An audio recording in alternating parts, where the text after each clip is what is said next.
un amplio sector de la sociedad colombiana por las implicaciones y las oportunidades que esto ofrece para tratar de cerrar el conflicto armado en Colombia. Un profundo agradecimiento con nuestros invitados y con nuestras invitadas. Es un gusto poder contar con un panel tan calificado y para poder reflexionar sobre este tema. Lo que quisiera antes de empezar nuestro conversatorio es contarle a nuestros participantes las reglas de juego que hemos establecido para poder tratar de tener un diálogo muy transformador. Estas reglas de juego se basan en unos principios que Rodemos el Diálogo tiene y que creemos que son absolutamente fundamentales para poder avanzar en esta conversación. Esos principios son la honestidad, el respeto, la generosidad, la solidaridad, la corresponsabilidad y la autocrítica. Esperamos que a partir de lo que sea aquí compartido, de alguna manera, aquellas personas que representan diferentes sectores de la sociedad civil en Colombia puedan encontrar nuevas formas de interactuar, de unirse y de apoyar la posibilidad de encontrar una salida negociada al conflicto armado. Ahora bien, para escucharnos todos y para poder lograr ese objetivo, lo que queremos hacer es lo siguiente. Vamos a hacer una estructura basada en dos momentos fundamentalmente. En un primer momento, les hemos pedido a nuestros invitados que nos ofrezca Juan Carlos un contexto y a partir del contexto vamos a escuchar a las otras personas reflexionando sobre qué implicaciones tiene el cese al fuego. Esperamos que esas intervenciones sean unas intervenciones cortas, máximo de 5 minutos, y queremos pedirles a ustedes, porque somos un número muy largo de personas que estamos aquí, que a medida que vayan surgiendo interrogantes, por favor nos escriban los interrogantes en el chat. Una vez ellos acaben sus rondas de presentación, de intervención, yo leeré algunas de esas preguntas, la mayoría si es posible, y les pediremos a nuestros invitados que las respondan de la manera más concreta posible. Después de responder esas preguntas, esa primera ronda de preguntas, abriremos un segundo momento para hablar de las oportunidades que este cese al fuego ofrece. Nuestros invitados tendrán otra vez 5 minutos cada uno para reflexionar al respecto y una vez terminen abriremos para otra ronda de preguntas que les pedimos que de la misma manera, por favor, las escriban en el chat para poder compartirlas con ellos. Esperamos a las 10 en punto de la mañana poder cerrar con un balance corto de mi parte de qué fue lo que aquí se compartió y que a partir de eso pues podamos también escuchar las siguientes reflexiones que van a estar girando en la arena pública en Colombia sobre el cese al fuego del ELN, tanto por parte de Pablo Beltrán en una entrevista que hará con El Espectador, como un evento que ha organizado Defendamos la Paz el día de mañana. Con eso en mente, entonces arrancamos. Juan Carlos Garzón, quien trabaja en la Fundación Ideas para la Paz y ha dirigido la redacción de un informe de la FIP sobre el tema del ELN, te agradecería inmensamente que por favor en los próximos minutos nos ofrezcas un contexto sobre qué está pasando con el ELN para entender las implicaciones de este cese a posteriori.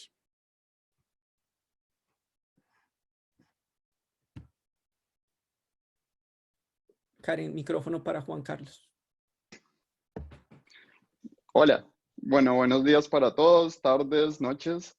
Bueno, voy a aprovechar el tiempo. Gracias por organizar este espacio.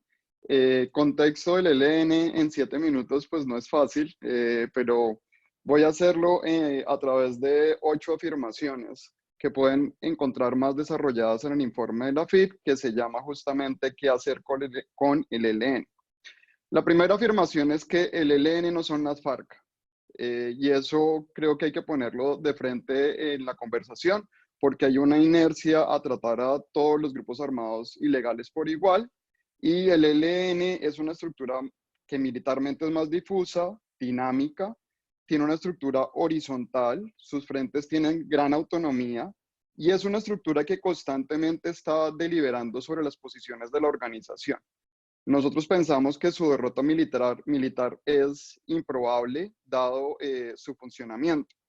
Lo segundo es que venimos de una tendencia y una trayectoria en la que el ELN se ha fortalecido en sus núcleos históricos y a partir de ahí ha intentado expandirse. En esa expansión les ha ido más o menos bien y más o menos mal. En el Chocó se ha enfrentado con las autodefensas gaitanistas de Colombia.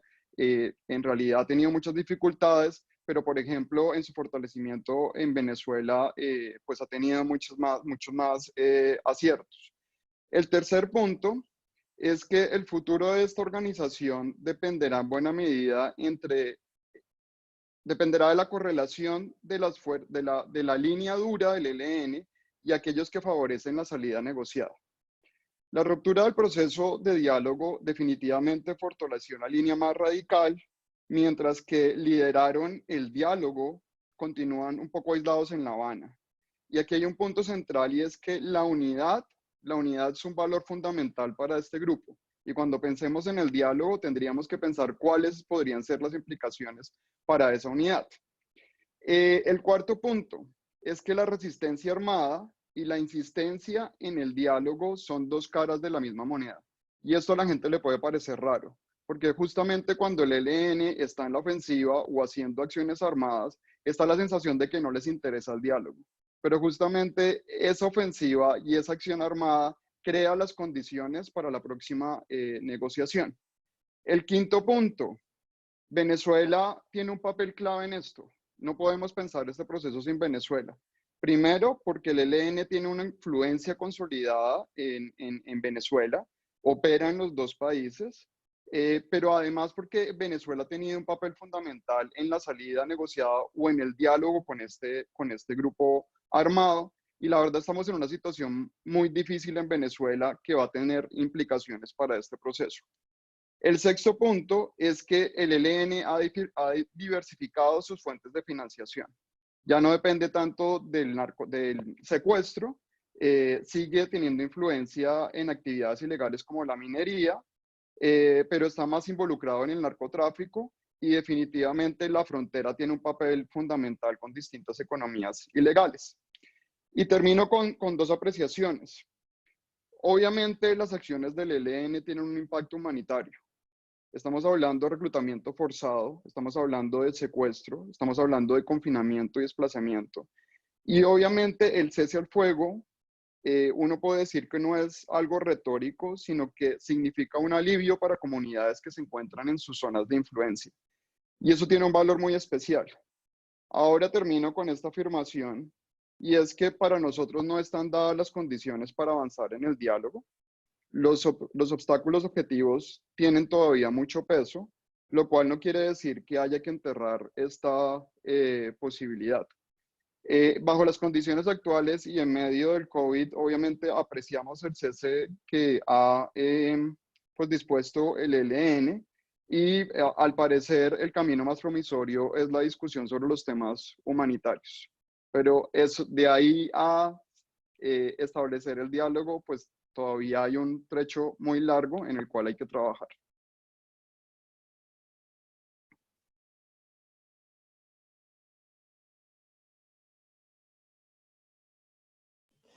Muchas gracias, Juan Carlos. Creo que un panorama muy claro y muchas gracias por mantener tan concreta este contexto general que nos has dado.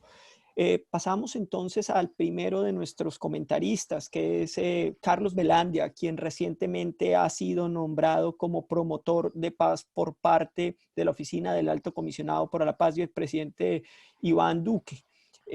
Carlos, ¿cuáles son las implicaciones de este cese al fuego unilateral de cara, digamos, al gobierno de Colombia y la administración de Iván Duque?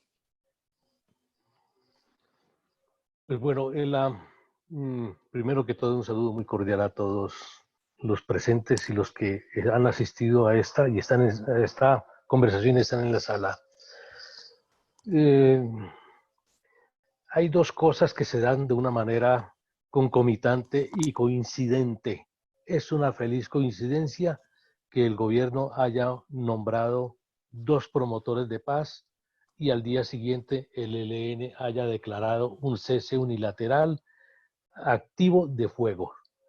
De tal manera que se creó en el imaginario, o se creó una falsa idea de que era un acto y un reflejo lo que se estaba presentando en ese momento, y no es así.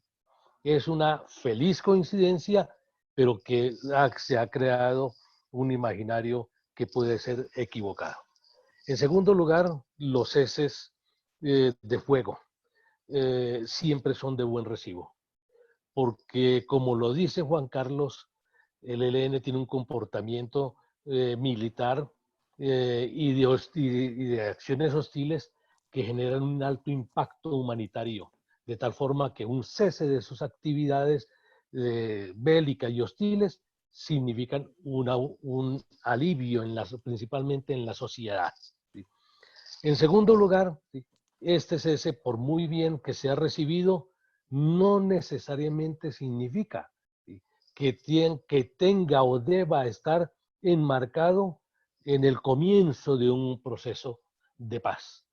Y no con ese gobierno, porque el gobierno ha sido supremamente categórico en la formulación, en el trazado de una línea roja que para el gobierno y para las fuerzas que lo apoyan son infranqueables, como es, sí, el de un cese permanente de las acciones hostiles y de sus acciones bélicas, como también la liberación de todos los secuestrados.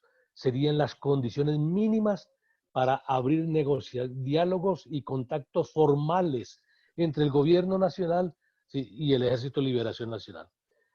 El gobierno lo ha dicho de diferentes maneras y quizás el día de ayer, el día de antier, el alto comisionado lo ha reiterado. Solo en esas circunstancias abriremos diálogos con el ELN, no de otra manera. Sin embargo, sí, ya cuando hablemos de oportunidades, quiero mencionar algo que se ha venido mencionando por algunos medios, y es el papel y el rol que pueda cumplir, ¿sí?, el expresidente Álvaro Uribe Vélez. Todos sabemos que el expresidente Álvaro Uribe Vélez tuvo un comportamiento político, él y su fuerza política, bastante, por no decir opuesto a la paz, ¿sí?, adversó en términos políticos al gobierno al cual le hizo oposición y al gobierno con todas sus ejecutorias. Lo adversó en la economía, en sus políticas sociales y obviamente también en la paz. Ahora, en la actualidad, el expresidente Uribe ha venido mandando unos mensajes un tanto crípticos en relación con si hay un cese de las violencias por parte de las organizaciones armadas, podría estarse creando un ambiente de paz general para el país, de paz completa. Incluso ha mencionado esas dos palabras, la paz completa. De tal forma, pues, que parece ser que por allí habría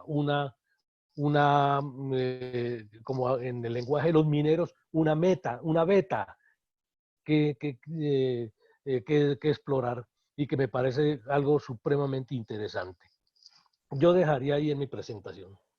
Muchas gracias, Carlos. Creo que abres un tema importante en clave de implicaciones, y es que estas implicaciones pueden, digamos, este cese al fuego unilateral implica que nuevos actores entren al escenario de la paz, y has mencionado en particular al expresidente Álvaro Uribe. Pasamos a Christian Herzbolheimer. Christian es el director del Instituto Catalán para la Paz, está en Barcelona. Christian ha acompañado desde hace mucho tiempo la construcción de paz en Colombia y tiene un conocimiento amplio comparado de otros procesos de paz en el mundo. Incluso ha tenido un trabajo muy importante con Filipinas, apoyando también el tema de Colombia. Christian, ¿cuáles son las implicaciones desde una perspectiva comparada de este cese al fuego unilateral que ha declarado el ELN? Hola Andrei, buenos días a todo el mundo en Colombia, buenas tardes los que estamos en Europa. En fin, gracias por la invitación.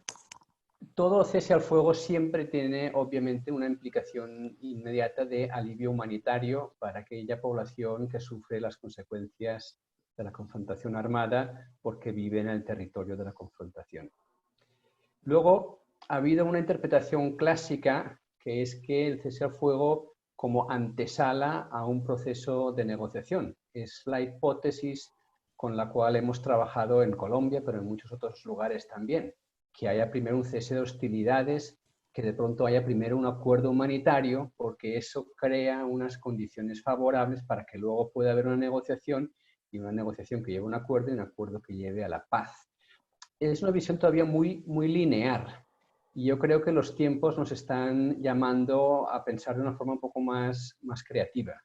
Fue interesante el ejercicio anterior de las negociaciones de paz entre el gobierno y las FARC, donde decidieron negociar sin cese al fuego. Y eso rompía esta lógica inicial, pero yo creo que podemos estar de acuerdo en que fue una decisión acertada. ¿Cuáles son las novedades de este cese al fuego? Porque ceses al fuego han existido anteriormente. Primero, que responde a una pandemia. Y por responder a una pandemia es una condición que no conoce ni de fronteras ni de ideologías. Es una situación que afecta por igual a la gente que vive aún en Colombia, a los que viven en Venezuela, a los que viven en Estados Unidos, los que viven en Europa, a los que viven en cualquier país del mundo. Y es una situación que afecta también a gente rica y pobre, urbana y rural, y por lo tanto eso genera una condición homogeneizante muy novedosa como impacto, como condicionante al cese al fuego. Y el segundo es su condición global. Es interesante que el ELN responde explícitamente al llamado del secretario general de Naciones Unidas, Guterres, y dice que en respuesta a ese llamado, pues declara el cese al fuego, entre otras razones por esa.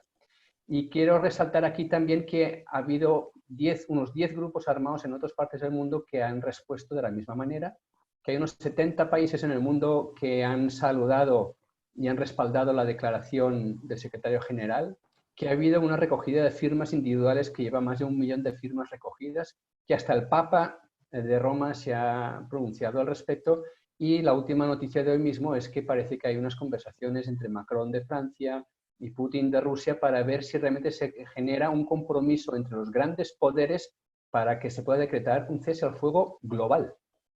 Y eso es una situación sin precedentes. Ahora bien, la implicación es, para ir cerrando, veremos, depende. Yo creo que depende en gran medida del recorrido que tenga la pandemia en Colombia y en Venezuela y en los países vecinos, la duración, el nivel de afectación a la población, y no descartemos el riesgo también de que puedan quedar infectadas algunas de las personas en el liderazgo del ELN, como ha pasado con otros liderazgos de políticos en el mundo. Y eso determinará en gran medida la continuidad del cese al fuego. Muchas gracias, Cristian. Creo que tu intervención sobre implicaciones también nos permite contextualizar las decisiones del ELN en un contexto global, y abre sin lugar a dudas la posibilidad de pensar qué impactos podría tener el virus en los mismos miembros del ELN como uno de los elementos a considerar. Le voy a dar la palabra en este momento a Annette Hitler, que trabaja en la Universidad de Oxford y ahora está de investigadora visitante en la Universidad de Harvard, y ha hecho un trabajo de investigación muy importante en zonas de frontera en Colombia, en particular Catatumbo y Nariño. Annette, ¿cuáles serían las implicaciones del cese unilateral del ELN frente al tema que tú investigas? Bueno, muchas gracias, André, y gracias a todos por estar con nosotros hoy. Pues primero quería también solo poner énfasis en el hecho de que es un gesto humanitario que sigue lo que han hecho en otros países del mundo. Es un cese al fuego unilateral y no hay ninguna hoja de ruta claro sobre cómo esto podría convertirse en un diálogo. Y eso es deseable, hay que trabajar en eso, pero quiero por ahora hablar primero sobre los impactos ahora mismo en este contexto de la pandemia global. Es importante resaltar que los desplazamientos forzados, por ejemplo, contradicen las medidas de distancia social, de la cuarentena, el problema de la falta de atención médica, obviamente también es más urgente en un contexto de conflicto armado. Entonces, en este sentido, el cese al fuego es un gesto humanitario muy importante, pero también muy temporal si no va a cambiar.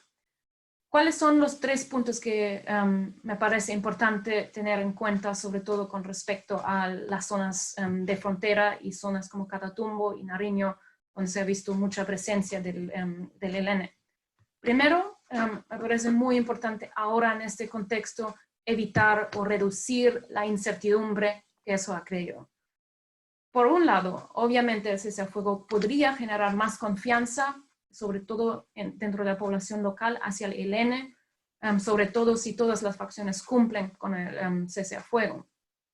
Eso podría también resultar en más apoyo por parte de la población local en zonas como Arauca, como el Catatumbo, Nariño. Se ve como un muy buen gesto, un alivio humanitario, pero también sabemos que hay muchos rumores, ahora por ejemplo, con los panfletos falsos que circularon. También sabemos que ya hay mucha desconfianza con respecto al otro lado, que va a ser el gobierno con respecto al cese al fuego. Y también significa que las reglas de juego son menos claras, sobre todo si miramos los otros actores armados.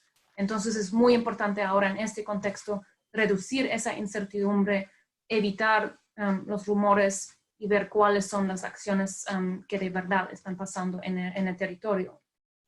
El segundo punto que quería resaltar es la importancia ahora de reducir los impactos negativos de la economía ilícita. Y allá también quería mencionar otra vez el contexto de otros países donde hemos visto cese al fuego.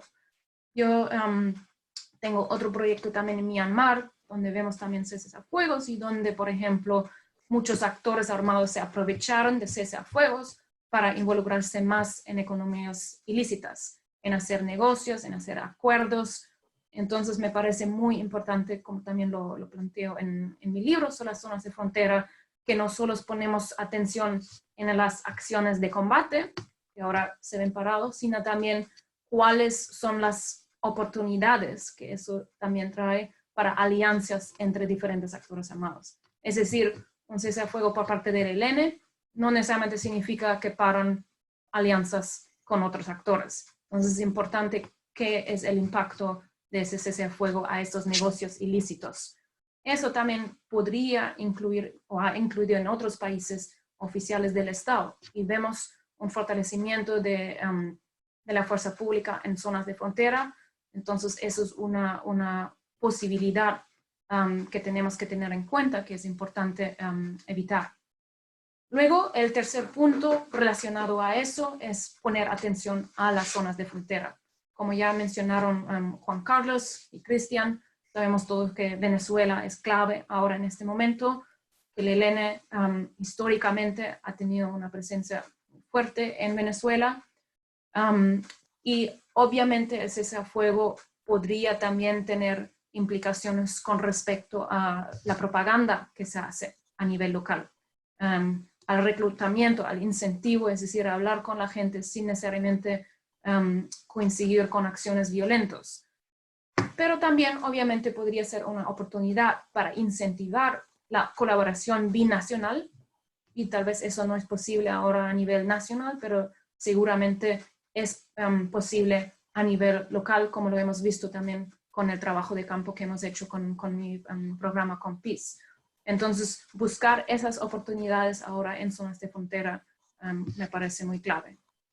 Anet, muchísimas gracias. Creo que tú nos has permitido comprender, dejando muy claro que, claro, esto ofrece un alivio humanitario, unas implicaciones que a veces, digamos, no son tenidas necesariamente en cuenta. Uno, la incertidumbre que se genera alrededor de estos temas. Segundo, la posibilidad de que las economías ilegales se sigan fortaleciendo. Y tercero, el recrudecimiento de dinámicas como el reclutamiento. Creo que todo esto, digamos, adiciona un elemento fundamental a nuestro análisis. Quiero darle ahora la palabra a Angélica Redbeck, profesora de la Universidad de los Andes, quien en el pasado fue negociadora por parte del equipo del gobierno en la última negociación de paz con el ELN. Angélica, ¿cuál es la implicación del cese al fuego unilateral en clave de construcción de paz en Colombia?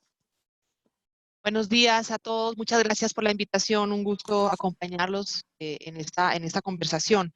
Quizás lo más importante siempre es una dosis de realismo. La paz nunca es un proceso lineal, no va solo para adelante, no es unidireccional, hay montones de retrocesos y frustraciones en el camino. Y en ese sentido, digamos, en Colombia venimos invirtiendo recursos y talentos y energía en este proceso de construcción de paz hace varias décadas, y creo que hayamos llegado hasta ese punto y nos estemos preguntando cómo poner todo ese andamiaje al servicio de el otro proceso que falta, creo que es muy válido y muy valioso. Quiero reiterar algunas de las cosas que han dicho mis colegas panelistas antes de mí. En primer lugar, reiterar la importancia del cese como alivio para las comunidades más afectadas por la presencia del grupo y por la competencia por el territorio. Al mismo tiempo, damos también mucha cautela de leer ese cese más que eso. Creo que estamos, como decía Cristian, y como también creo que lo decía Juan Carlos antes, aún lejos de plantear una nueva negociación. En parte, el gobierno siempre pide más, digamos, ante las expectativas ante las ofertas del ELN. El gobierno siempre, digamos, tiende a pedir un poco más, pide, digamos, actos más concretos, más grandes, más abarcantes. En segundo lugar, creo que no hay que olvidar otra dimensión de esto, y es la dinámica de la política doméstica colombiana, donde yo veo al gobierno y la coalición mayoritaria atrapada en la lógica de criticar el acuerdo logrado con las FARC, criticar las implicaciones para justicia, para distribución de recursos de ese acuerdo, y en ese sentido creo que lo más importante incluso puede ser buscarle salidas a aquellos sectores dentro de la coalición gubernamental colombiana que sí creen que la solución es negociada y que sí creen que hay que abrirle espacios a la posibilidad de retomar diálogos con este grupo.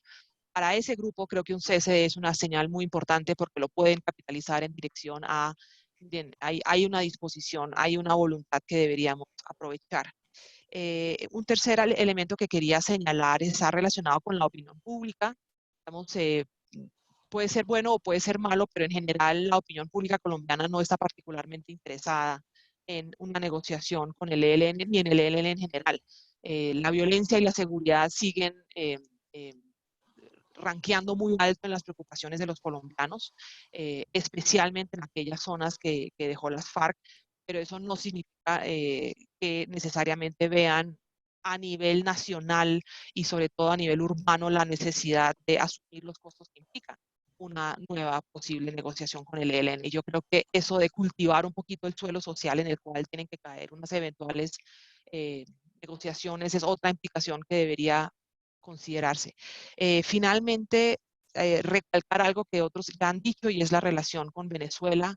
Veo muy poco factible que este cese tenga una implicación más allá del solo cese si la política de paz de Colombia no se ata también a la pregunta de política exterior, de cómo vamos a tejer las relaciones bilaterales con Venezuela. Todos lo han dicho, no solo tiene el ELN un lugar muy firme en el país vecino, sino que además la zona fronteriza y el trabajo espectacular que Aneta ha hecho sobre eso, por cierto, felicitaciones, lo muestra. Esas zonas de frontera son un lugar donde ni siquiera reinan claramente ambos estados y se forman unas ciertas autonomías en las cuales se mueven estos grupos, y si no tomamos eso en cuenta y si incluimos eso en la discusión, creo que podemos frustrar la oportunidad de aprender o de extraer algo nuevo de esta situación. Dejaría Angélica, ahí. muchas gracias. Creo que me gustaría resaltar dos cosas muy importantes que tú has dicho. La primera es que una de las implicaciones es que esto le puede de alguna manera reposicionar algunas fuerzas al interior del gobierno que tienen una postura más pro paz y que les da un terreno y más amplitud para poder quizás trabajar y tratar de mover la opinión al interior del gobierno. Y lo otro, que abre una oportunidad para cultivar el suelo social para la construcción de paz, que tiene que ver mucho con el trabajo de la opinión pública. Con eso le doy la palabra entonces ahora a Steve Hague, que es el director de UCI para Colombia del Instituto de Paz de los Estados Unidos. Steve, sería muy importante escuchar de ti qué implicaciones tiene este gesto, este cese al fuego unilateral del ELN de cara al gobierno de los Estados Unidos y el rol tan importante que Estados Unidos siempre juega en la construcción de paz en Colombia, ya sea de manera positiva o negativa.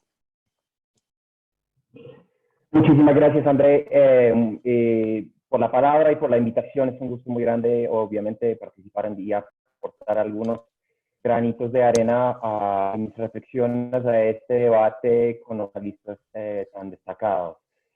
Yo quisiera, incluyendo ese tema de la política norteamericana frente a la paz de Colombia, también agregar algunas reflexiones sobre el contexto en términos de razones para el optimismo de este cese y obviamente razones para el realismo o, pues no decir, pesimismo, que algunos de los otros analistas ya han mencionado, incluyendo el impacto, la influencia de Venezuela.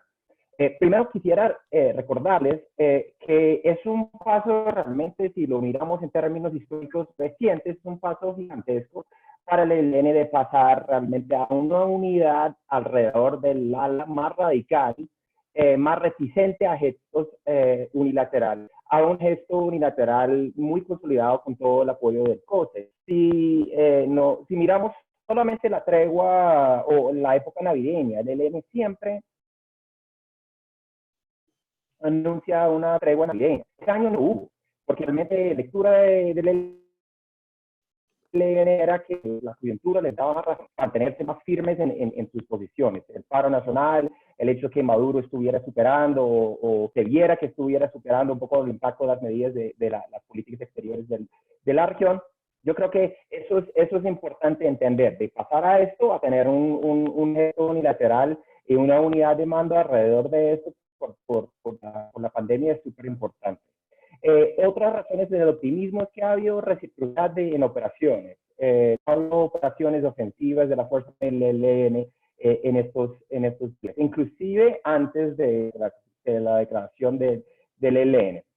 Tenemos también el papel de Defendamos la Paz, que antes era una plataforma que era reticente a abordar el tema del ELN, y ellos ya se han mostrado mucho más involucrados en hacer llamados a las partes en este proceso.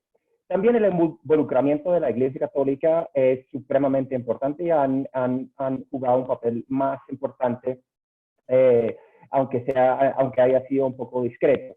En cuanto a Venezuela, yo creo que el pronunciamiento reciente, la propuesta del Departamento de Estado para una transición incluyente, un gobierno de transición en Venezuela, muestra que hay una apertura que el chavismo, un aliado ideológico del ELN, tenga un papel en el futuro de Venezuela. Yo creo que eso es una razón para ser optimista. Carlos mencionó los pronunciamientos del expresidente Uribe y la reunión que algunos emisarios del presidente tuvo con Juan Carlos Cuellar el año pasado. Yo creo que esto es también mostrando unos pasos importantes. Y el hecho de que esto sea un gesto en un marco internacional del llamado del secretario general de Naciones Unidas es algo importante. Por el lado realista, vemos que los actores extranjeros, el Clan del Golfo, otros actores por la frontera con Venezuela, obviamente no están contemplados ni entendidos como parte del fenómeno ahí, y esto genera una complejidad del panorama y termina socavando un poco el alivio humanitario de este gesto unilateral. También tenemos por el lado de Estados Unidos esos ruidos estables de una intervención militar, aunque luego en la próxima etapa ya les podría explicar un poco mi lectura de la mínima probabilidad de que haya una intervención militar en Venezuela, pero esos ruidos pues, no ayudan a la coyuntura. Yo creo que también el escepticismo muy fuerte por tanto del lado del centro democrático como por el lado de los militares. Yo creo que también es una razón para ser un poco más realista en lo que podría generar. Yo veo que el discurso oficial del gobierno va direccionado para apaciguar un poco esos miedos del centro democrático de los militares, en vez de generar más confianza con la comandancia y la delegación. Yo creo que detrás de eso también hay un discurso muy fuerte, sobre todo en los militares, de que siempre después de un cese al fuego, siempre habrá ataques de gran envergadura del ELN. Entonces ahí creo que hay una expectativa, menospreciando ese gesto, y una expectativa de que una vez pasemos al mes de mayo, que debe esperarse algún ataque. Entonces, si eso no pasa, obviamente podríamos pasar a otro momento de lectura de estos sectores adversos o escépticos, por decirlo de alguna forma, del proceso.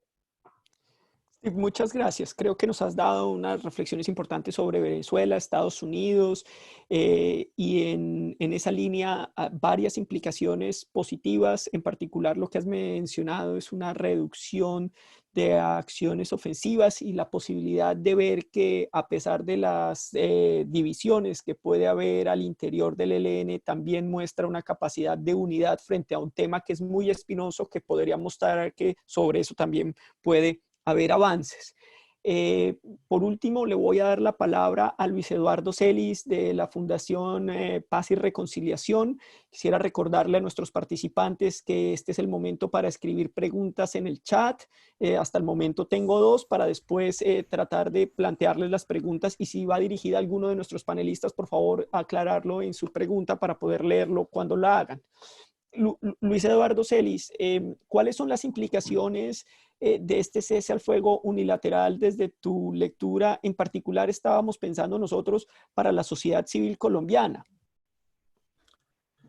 Bueno, Andrei, saludo a ti y a todos los colegas y las personas que participan del diálogo. Y bueno, agradecer que tú has liderado esta iniciativa. Yo creo que desafortunadamente, digámoslo, este conflicto aún no tiene la madurez para ser resuelto. O sea, yo creo que lo que hemos constatado en esta larga búsqueda de un intento de un camino negociado es que siempre nos hemos enfrentado contra digámoslo, unas barreras que creo que hay que entender para poder superarlas. Y creo que este hecho coyuntural sigue mostrando eso. Para mí, las grandes dificultades para resolver este conflicto es que tiene que haber un gobierno interesado en resolverlo, o sea, un gobierno que tenga una propuesta de negociación. Yo creo que desafortunadamente ningún gobierno ha tenido una propuesta de negociación hacia el ELN, o sea, siempre han estado más en la lógica de ver las dificultades y de leer al ELN de manera correcta, creo, como una fuerza que no tiene madurez para la negociación. Entonces yo creo que este gobierno no es un gobierno interesado en la negociación, este es un gobierno que no tiene una propuesta de negociación. Y eso pues en esta coyuntura queda evidenciado, o sea, el gobierno, como lo dice Angélica, siempre coloca la vara más alta, ¿no? Entonces yo creo que esa dificultad sigue siendo estructural, o sea, no hay un gobierno interesado en resolver esta negociación. Ya el por qué no hay interés, pues uno podría ahondarlo pues en su naturaleza política, en los intereses que representa. La otra gran dificultad que yo veo es que no hay un ELN maduro para la negociación. O sea, el ELN no es una fuerza que esté instalado en la idea de una negociación como una prioridad. O sea, el ELN yo creo que sigue instalado en un proyecto de resistencia armada y que sí quiere, en sus palabras, explorar el camino de la negociación. Pero esa exploración pues nunca se ha logrado llevar hacia adelante, porque yo creo que el puente con el que uno podría, digámoslo, hacer que el ELN madurara una decisión de negociación es un camino de participación de la sociedad. Y eso nunca ha sido posible. Yo creo que, bueno, en el anterior gobierno algo se avanzó con esa idea de participación, pero no hubo tiempo para concretarla. Entonces, la segunda gran dificultad es el ELN. O sea, el ELN no es una fuerza decidida a la negociación. Y la tercera dificultad también la mencionó Angélica, y es que no hay una sociedad que empuje esta negociación. O sea, no hay una sociedad que tenga interés, se involucre y lleve hacia adelante la negociación. Entonces, con esos temas estructurales yo leo la coyuntura. O sea, yo leo la coyuntura de, bueno, ¿por qué el ELN accede a un cese unilateral? Yo creo que ya se ha dicho, porque hay un ambiente nacional e internacional que se lo pide. Hay una sensación de que esta pandemia puede ser pues de proporciones enormes en sus afectaciones humanitarias, y en esa coyuntura pues el ELN accede. Y la respuesta del gobierno pues ya la conocemos. O sea, digámoslo, es una respuesta que evidencia que no tiene interés en el camino, en intentar, por lo menos formalmente, el camino de la negociación. Entonces, ¿en qué estamos? Estamos ante una coyuntura en la cual el ELN hace un gesto que me parece que es importante y hay que valorarlo. Estamos ante una pandemia que no se va a resolver el 30 de abril, sino que eso va a continuar, y tendríamos la expectativa de, bueno, ¿qué podría pasar en esta coyuntura para seguir insistiendo en el camino negociado? O sea, si sabemos que la única forma de resolver esto va a ser en una negociación, los que creemos en eso tenemos que insistir en ese camino. Y yo creo que aquí nuevamente la pregunta es, si el gobierno no está interesado, el ELN va a tener nuevamente un gesto unilateral que no debería ser leído como una concesión al gobierno, sino como un acto de responsabilidad y de sintonía con la sociedad que quiere la distensión y un camino de entendimiento y no un camino de confrontación. Yo creo que en este momento lo que vamos a observar es si el ELN,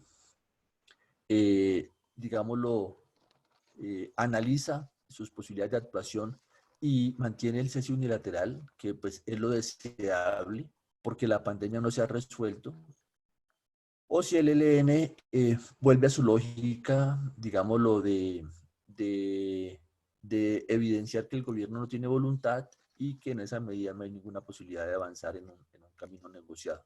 Yo creo que vamos a ver cómo se desenvuelve esto en las próximas 2 semanas.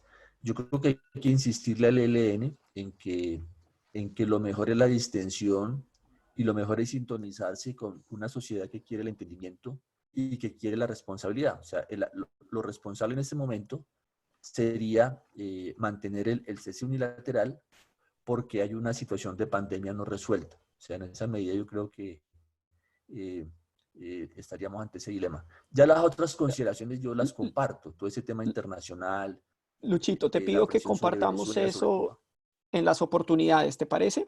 Te Me pido que parece. cerremos ahí para poder redondear. Te agradezco inmensamente.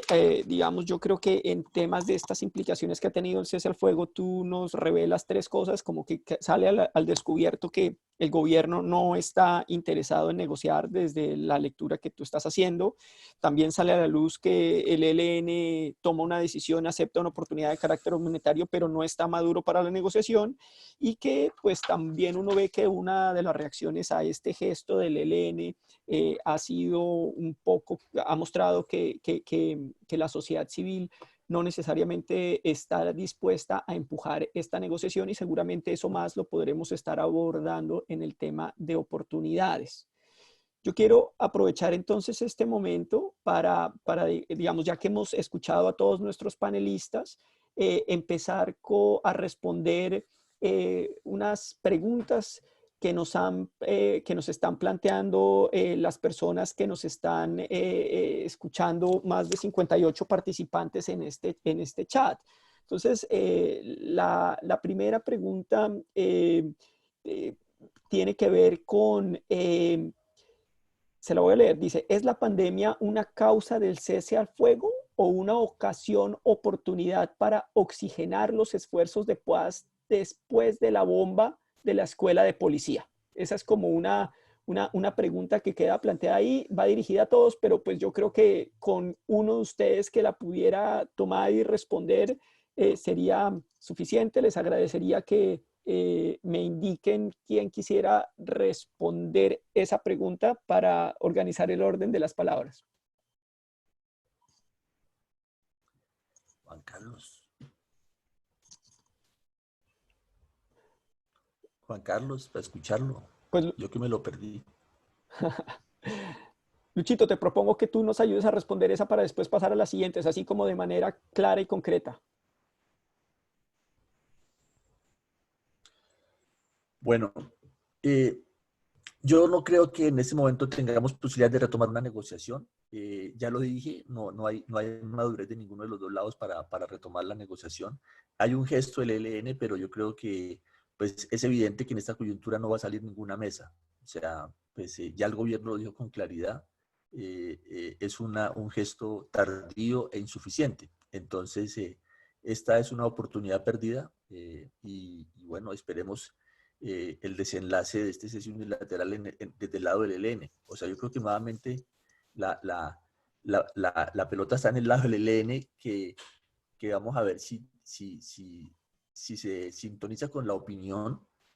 Nuevamente me refiero a la reflexión de Angélica, o sea, que ha sido muy difícil, o sea, el ELN no tiene la variable opinión como una variable importante, o si sintoniza más bien con su lógica de yo tengo voluntad, el gobierno no la tiene, y entonces este conflicto va a continuar, y muy seguramente el ELN lo que va a decir es que va a reforzar medidas de control en sus territorios, ¿no? Para digámoslo, enfrentar la pandemia. Gracias, Luchito. Hay una segunda pregunta que creo que va muy dirigida a Angélica, por algunas de las cosas que Angélica mencionó. La pregunta dice, es evidente que hay un incumplimiento serio por parte del gobierno al acuerdo de paz de La Habana, incluso se ha extendido el asesinato de excombatientes de FARC. La pregunta es entonces, ¿cómo podría el gobierno de Duque generar un ambiente de garantías al ELN en el escenario de unos posibles diálogos para una solución política al conflicto armado? Bueno, yo quizás de pronto arrancaría cuestionando la afirmación de base. Creo que hay muchos incumplimientos, pero no es rampante. Hay cosas que se han avanzado en el logro de los acuerdos de paz suscritos. Hay una jurisdicción especial para la paz que está funcionando, hay una comunidad que está funcionando, hay un partido político llamado FARC que está operando en el Congreso, que está aprendiendo a navegar las lógicas de la política legislativa que consiste en buscar coaliciones, alianzas y concertación. Hay una serie de espacios todavía en los cuales desarrollan proyectos desmovilizados de las FARC. Y por último, me parece que sería erróneo afirmar que el gobierno está matando a los disidentes de las FARC, que es lo que pareciera implicar el planteamiento. Habiendo dicho eso, evidentemente hay montones de tareas pendientes en una agenda de paz que es vasta, que es ambiciosa, que está planteada para muchos años. Y en ese sentido, el hecho de que se haya avanzado, obviamente no significa que se haya hecho todo lo que uno quiera, ni al ritmo que uno quisiera, ni ciertamente al ritmo de las expectativas que se generaron con la firma del acuerdo. Habiendo dicho eso, yo creo que la mejor garantía para unas negociaciones es mostrar que se avanza y que se avanza con energía y compromiso, y quizás eso es lo que más falta, lo que más quisiera uno ver, no solo de parte del gobierno Duque, sino de parte de las mismas FARC, de parte de los demás partidos políticos y de las organizaciones civiles que en su momento apoyaron las negociaciones con las FARC o a las negociaciones con el ELN. Y considero que el problema de construir una paz sostenible es de toda la sociedad, y debemos pedirle que rindan cuentas a todos los actores que tienen que ver en ese proceso. Simplemente reitero, yo creo que la mejor garantía para un proceso con el ELN es ver que todas las instituciones del Estado colombiano y las organizaciones de la sociedad civil valoran la negociación y valoran los resultados de un negociado y valoran también, digamos, los compromisos que se adquieran en un proceso de estos. Muchas gracias, Angélica. Hay otra pregunta que me gustaría dirigírsela aprovechando mi rol de chair aquí para que todos podamos hablar a Steve. Y esta pregunta, que creo que es bastante interesante, Steve, dice lo siguiente. ¿Tiene el gobierno de Iván Duque suficiente capital político para sacar adelante unas negociaciones con el ELN, teniendo en cuenta, pues, digamos, sus bajos niveles de popularidad?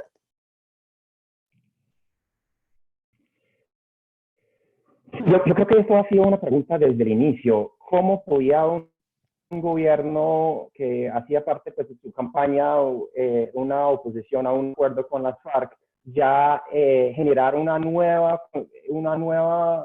consenso alrededor de una visión de paz con el ELN. Y yo creo que todos los debates internos alrededor de la presidencia, del Centro Democrático y el presidente Uribe han sido muy tensos. Yo creo que una buena parte del discurso del gobierno ha sido dirigido no hacia el ELN, sino hacia estos espacios internos, debates internos, para consolidar este capital político, no en términos de opinión pública, sino en términos de la apuesta por dejar un legado de paz distinto al legado de Santos. Yo creo que el presidente Uribe ha tenido como una visión muy clara de querer aprovechar esos 4 años para hacer algo que recogiera un poco su propio proceso con el ELN cuando él era presidente. Y por eso, pues obviamente, Carlos sabe muy bien y conoce muy bien este proceso. Pero el problema es que hay obviamente unas brechas muy grandes entre lo que es el liderazgo del Alto Comisionado para la Paz y el presidente Uribe.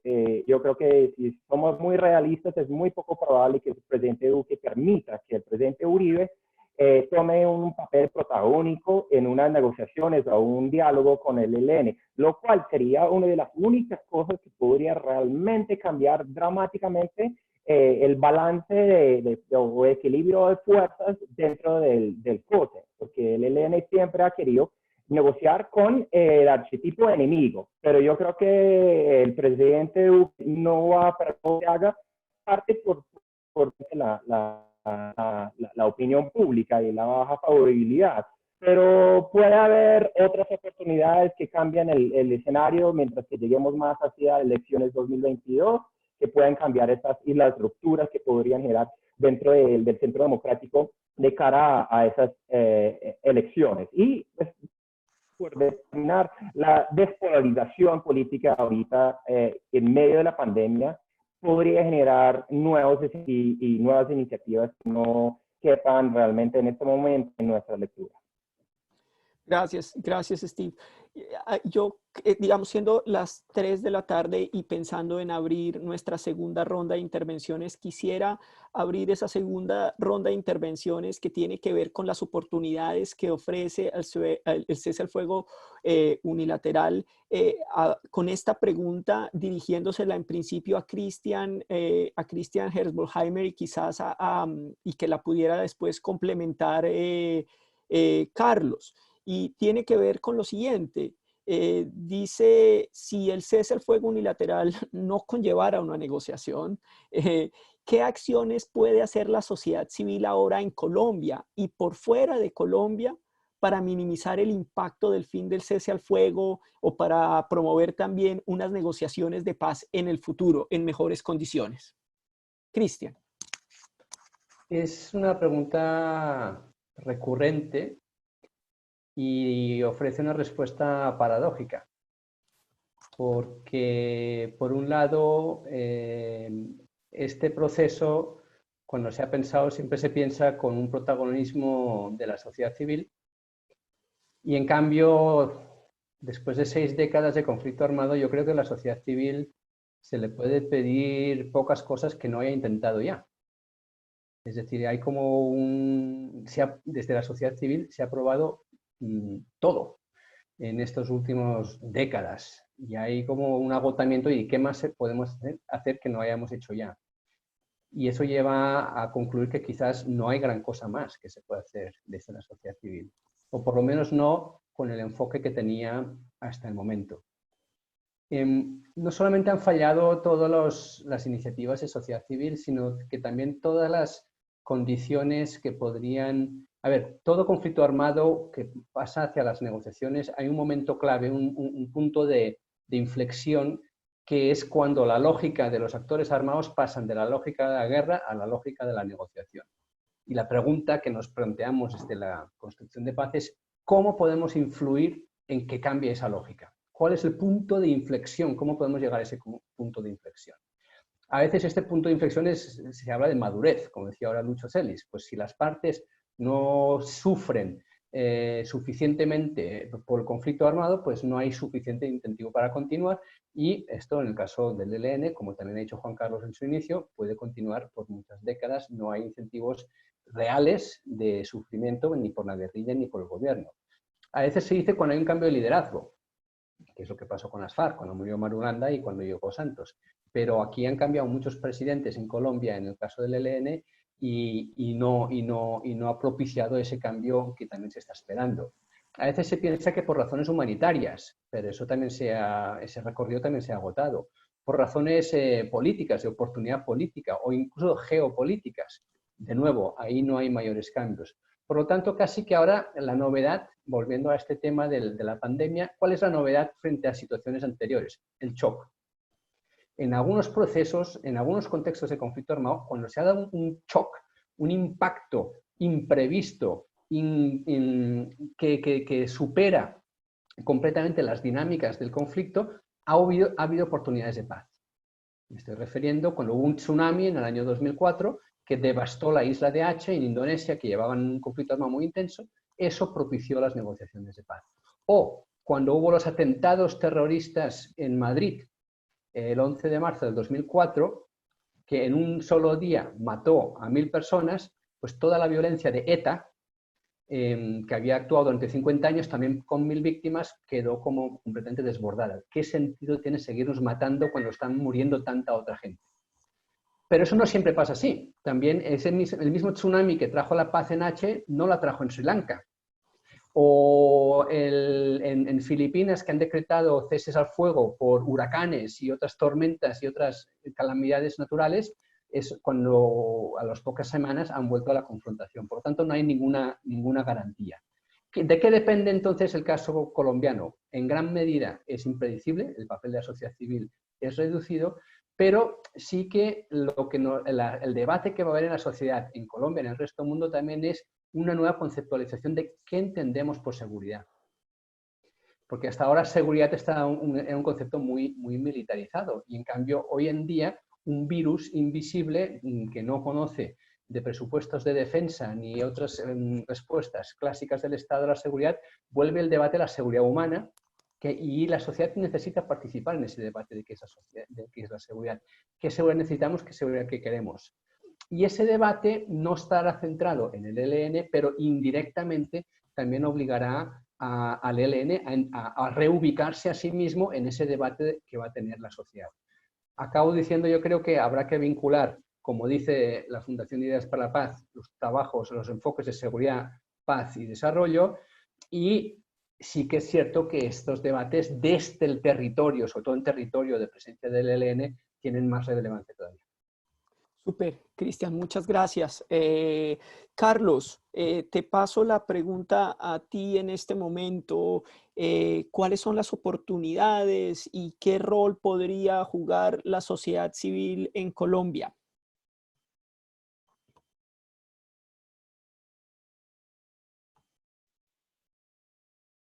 Karen, micrófono, please. Ya. Okay. Ya. Bueno, yo quiero remitirme y llamar la atención sobre una publicación oficial del Ejército de Liberación Nacional el día 4 de abril, solamente hace 12 días, en su periódico oficial, el Insurrección, número 729, y los invito a que lo rastreen y puedan consultarlo.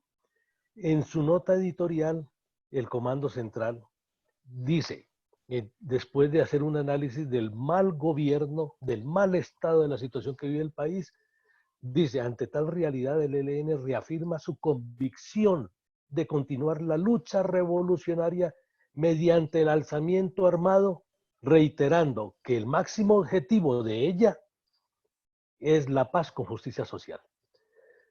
Quiero recordarles que el ELN ha sido supremamente áspero y muy ácido en su crítica al acuerdo de paz que se firmó entre el gobierno nacional y las FARC, al punto de considerar que fue tan malo este proceso y tan malos los acuerdos y tan mala implementación que lo califica como un proceso de paz fallido. ¿Sí?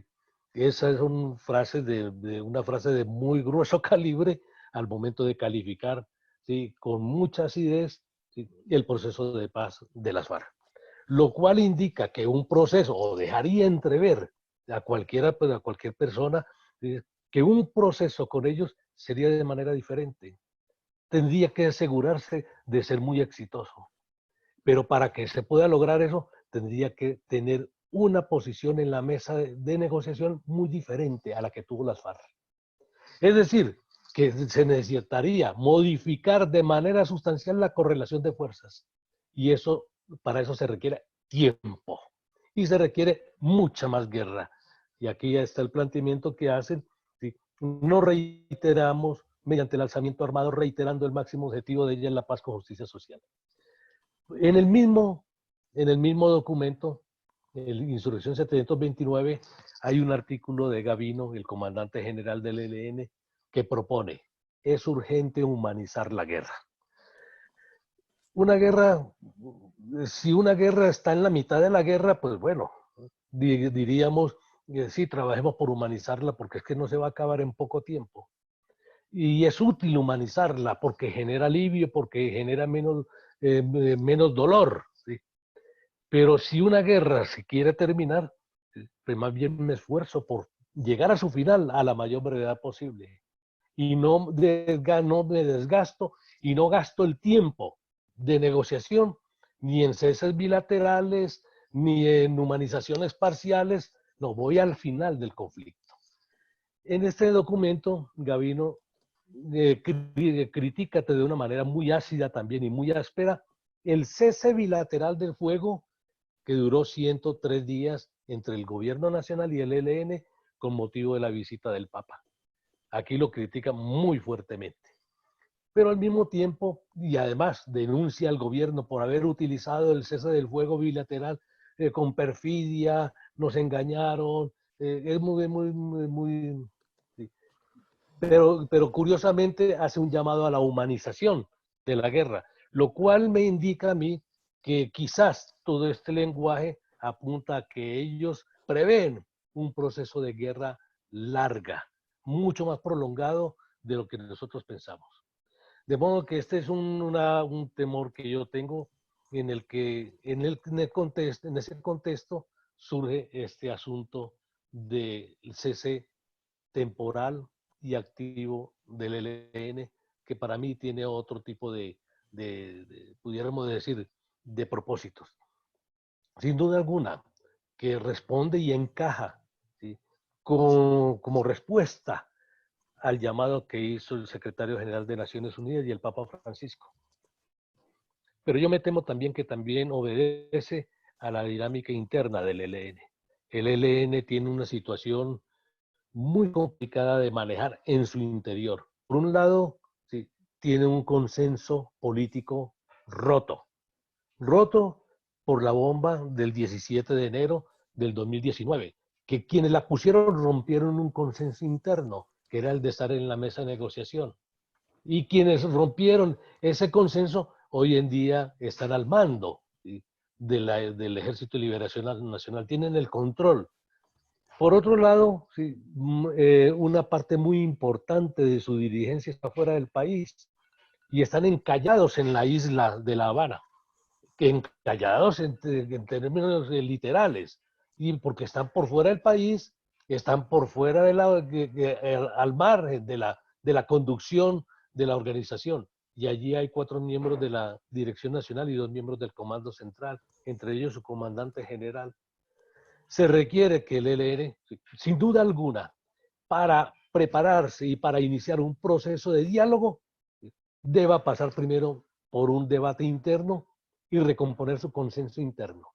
Y segundo, recomponer también su dirigencia en la cúpula nacional. David da cuenta de que hay un buen número de miembros por fuera del país y por fuera, muy distante de la organización. Gracias, Carlos. Creo que, digamos, nos planteas un panorama importante y queda abierta todavía la pregunta de, en ese contexto tan complejo que tú nos has explicado, qué oportunidades hay para la sociedad civil, pero aprovecho eso para hacerle la pregunta a Annette, y quizás contextualizarla en una pregunta que alguien más hacía, de ser posible, Annette, si nos puedes dar una visión, y es que ¿será que estas oportunidades plantean la posibilidad de explorar diálogos regionales? ¿Sería algo valioso en los territorios de frontera, por ejemplo? Tienes la palabra. Bueno, gracias. Pues primero quería ponerlo también en el contexto global otra vez. Tenemos que recordar que hay acciones parecidas por parte de actores armados en varios contextos, en Río de Janeiro, en Brasil, en El Salvador, y realmente es un gesto relacionado a la pandemia, y eso hay que diferenciar entre la pandemia y las dinámicas internas de Colombia. Pero yo sí pienso que hay una oportunidad ahora para aprovechar, a usar eso también a largo plazo en Colombia. Y lo primero que yo pienso es importante es ahora resaltar las implicaciones positivas que eso puede tener. Y allá es importante escuchar a las voces locales. Sabemos que en muchos territorios, tú lo mencionaste, en la frontera, en Arauca, por ejemplo, hay lazos muy estrechos entre la población local y el ELN. En otros lugares, en Catatumbo, en Nariño, existe una relación muy cercana. Sabemos que el ELN también presta ciertos servicios, pero también que hay interacción en términos de que la población también puede hablar. Es decir, ¿cómo se puede aprovechar eso? Primero, para escuchar a estas voces y aprender qué ha sido el alivio humanitario concreto. Si es que la sociedad en general no se interesa tanto por el tema de las negociaciones, pues es un momento muy oportuno para mostrar que sí, un cese al fuego tiene un impacto positivo en estos territorios. Y eso es importante resaltar. Lo segundo es que la cuestión de que si eso se termina ahora o si va a continuar, también puede tener o puede incluir a las comunidades locales.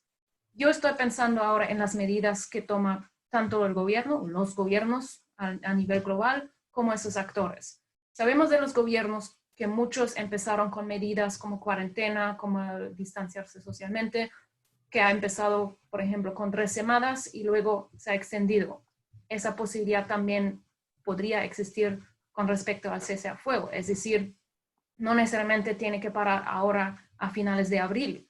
Sería una oportunidad podría ser una oportunidad para hablar más con ellos, para ver si este tema se puede extender también. Eso creo que es una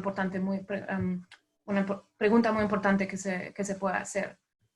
Y luego también quería resaltar la situación específica, urgente, justamente en zonas de frontera, por la situación de los flujos migratorios y flujos de refugiados de Venezuela.